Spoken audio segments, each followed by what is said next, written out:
आउनुहोस् आज चाहिँ कुराकानी गरौँ स्कुल बसको यात्रा सम्बन्धी। हामी स्कुल बसको यात्रा गर्दै गर्दा अथवा स्कुल बस चाहिँ तपाईको टोल छिमेकमा गुड्दै गर्दा तपाईले कतिको ध्यान दिनुभएको छ? स्कुल बस कतिखेर रोक्ने र कसरी रोक्ने, अथवा त्यहाँनिर स्कुल बस रोकिसकेपछि बसमा विद्यार्थीहरू चढ्छन् र झर्छन्।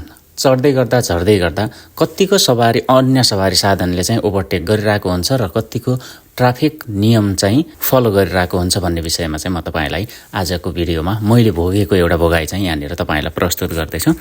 खासमा चाहिँ के भने हामीले यदि विद्यालयको बसलाई प्राथमिकतामा राख्यो भने चाहिँ पक्कै पनि त्यो खालको दुर्घटनाबाट निम्तनबाट हामीले चाहिँ पक्कै पनि जोगाउन सक्छौं भन्ने कुरा यो मलाई आशावादी लागेको छ। जस्तै कि सामान्य दिनभन्दा आज चाहिँ म कम्पनी जाने समय चाहिँ अलिकति ढिला हो, तर आज ढिला जाँदै गर्दाखेरि स्कुल समय परेछ।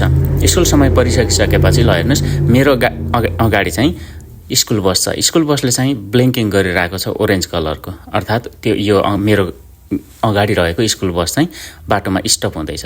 अनि अब ब्लिङ्किङ गर्छ रेड कलरको, अनि साइडमा चाहिँ स्टप भनेर लेखेको एउटा साइन प्ले गर्छ र अनि विद्यार्थीहरू चढाउँदै गर्छ। अनि चढाएर भ्याइसकेपछि ऊ चाहिँ हिँड्ने बेलामा चाहिँ सबै फेरि लाइट अफ गर्छ र साइन पनि बन्द गरेर अगाडि बढ्छ। फेरि म अलि अगाडि जाँदै थिएँ, दुईटा बसले फेरि बाटो रोकिरहेको रहेछ।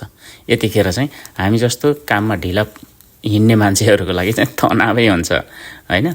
यदि यस्तै खालको नियम तपाईँ हाम्रो टोल छिमेकमा पनि भइदियो भने, अनुसरण गर्न सकियो भने विद्यार्थीहरू ओर्लिएर अथवा विद्यार्थी स्कुल बसमा चढ्दै गर्दा हुने दुर्घटनाहरूबाट हामी पक्कै पनि बच्न सक्छौं। धन्यवाद।